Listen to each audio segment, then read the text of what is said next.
Ada sebuah rahasia besar yang sering terlewat dalam kisah cinta Rasulullah. Orang-orang sibuk membicarakan poligami, seolah itu adalah puncak dari perjalanan rumah tangga beliau. Padahal jauh sebelum wahyu itu turun, ada mahakarya kesetiaan yang tertulis dengan tinta emas sejarah. 25 tahun. Itulah lamanya Nabi Muhammad setia hanya pada satu wanita, Khadijah binti Khuwailid. Mari kita renungkan sejenak. 25 tahun bukan waktu yang singkat. Itu adalah sepertiga dari usia manusia rata-rata di zaman sekarang. Dalam rentang waktu itu, Rasulullah menjalani kehidupan sebagai suami dengan kesetiaan yang tak tergoyahkan. Tidak ada godaan yang mampu menggeser posisi Khadijah di hatinya. Tidak ada kesulitan hidup yang membuatnya mencari pelarian di pelukan wanita lain. Ini bukan sekadar kisah romantis. Ini adalah pelajaran tentang komitmen sejati. Ketika kita membaca sejarah, kita seringkali terpaku pada hal-hal yang spektakuler, seperti peperangan, mukjizat, atau peristiwa besar. Tapi justru dalam keheningan kesetiaan sehari-hari, karakter sejati seseorang terlihat. Rasulullah tidak menjadi suami ideal karena beliau menikahi banyak wanita. Beliau menjadi teladan karena cara beliau mencintai satu wanita dengan sepenuh jiwa, jauh sebelum poligami menjadi bagian dari hidupnya. Lalu, mengapa poligami seolah lebih banyak dibicarakan daripada kesetiaan selama 25 tahun itu? Mungkin karena kesetiaan tidak terlihat glamor. Ia seperti akar pohon yang bekerja dalam diam, tidak terlihat, tapi menentukan kokoh tidaknya sebuah bangunan. Sementara poligami, meskipun hanya beberapa tahun di akhir hidup beliau, lebih mudah menjadi bahan perbincangan. Ini adalah cermin dari kecenderungan manusia. Kita sering terpesona oleh hal-hal yang dramatis, tapi melupakan keindahan dalam konsistensi. Padahal justru disitulah letak ujian sejati. Siapapun bisa setia ketika hidup mudah, tapi tetap setia dalam ujian, dalam kesendirian, dalam ketidakpastian. Itulah yang membedakan seorang suami sejati dari yang lain. Rasulullah melewati semua fase itu. Ketika miskin, beliau setia. Ketika dihina oleh kaum Quraisy, beliau setia. Ketika Khadijah sudah tua dan tidak secantik dulu, beliau tetap setia. Inilah yang seharusnya menjadi fokus kita.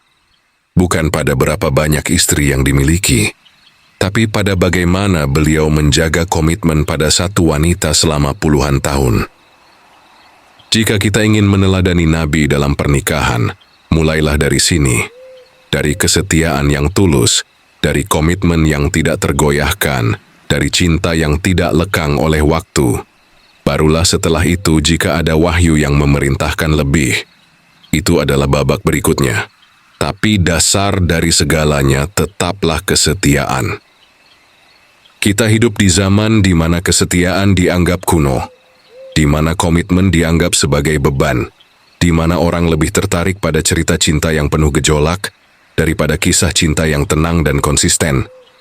Tapi justru disinilah kita perlu belajar dari Rasulullah, bahwa cinta sejati tidak membutuhkan banyak pasangan untuk dibuktikan.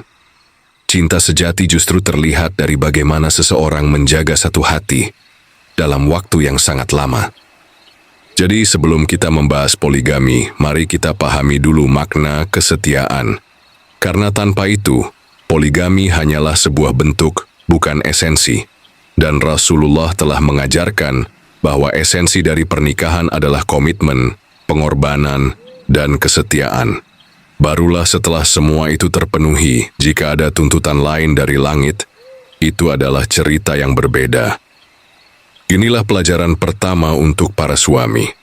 Jangan terburu-buru ingin seperti Nabi dalam hal poligami, jika kalian belum bisa meneladaninya dalam hal kesetiaan. Tapi lihatlah diri kita sekarang, di zaman di mana kesetiaan dianggap sebagai barang langka, di mana komitmen mudah goyah hanya karena rasa bosan, di mana cinta diukur dari seberapa banyak kesenangan yang bisa diberikan, bukan dari seberapa dalam pengorbanan yang mampu ditanggung. Kita berlomba-lomba mencari pembenaran untuk kelemahan kita, seolah-olah ketidaksetiaan adalah hal yang wajar. Padahal jika kita jujur pada diri sendiri, hati kita tahu betapa hancurnya sebuah ikrar yang diingkari. Kita tahu betapa pedihnya pengkhianatan, betapa pahitnya kepercayaan yang dihancurkan. Lalu mengapa kita begitu mudah melakukannya? Mengapa kita begitu ringan meninggalkan janji, seolah cinta hanyalah permainan yang bisa diganti kapan saja? Rasulullah mengajarkan sesuatu yang lebih dalam dari sekadar aturan.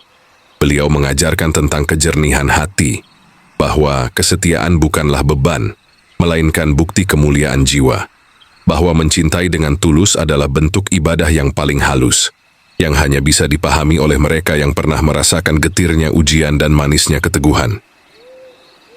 Kita mungkin tidak akan pernah mencapai keteladanan sempurna seperti beliau, tapi setidaknya kita bisa berusaha untuk tidak mengecewakan orang yang mempercayakan hatinya pada kita, berusaha untuk tidak melukai pasangan yang telah berkorban demi kebahagiaan kita, berusaha untuk tidak menjadi pengkhianat bagi janji-janji yang pernah kita ucapkan di hadapan Allah dan manusia. Karena pada akhirnya semua akan kembali kepadanya.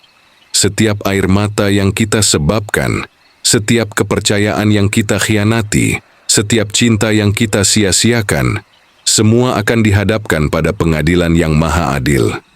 Tidak ada alasan yang cukup untuk membenarkan pengkhianatan. Tidak ada pembenaran yang bisa menutupi luka yang kita torehkan di hati orang lain. Maka sebelum terlambat, mari kita berhenti sejenak. Menundukkan kepala, merenung. Apakah kita sudah menjadi suami yang layak disebut sejati, atau justru kita termasuk yang merusak makna cinta dengan kelalaian dan ketidaksetiaan? Allah Maha Pengampun. Rahmat-Nya lebih luas dari segala kesalahan kita. Tapi rahmat itu bukan alasan untuk terus berlumur dosa. Bukan tiket untuk mengulangi khilaf yang sama. Ada saatnya kita harus bangkit, membersihkan diri, dan berjanji untuk tidak lagi menyakiti orang yang mencintai kita dengan tulus. Karena hidup ini singkat. Karena kita tidak tahu kapan ajal akan menjemput. Karena di akhirat nanti, tidak ada harta, jabatan, atau alasan duniawi yang bisa menolong kita dari pertanyaan, bagaimana kau memperlakukan cinta yang kuberikan padamu? Maka mulai hari ini jadilah suami yang layak disebut sejati.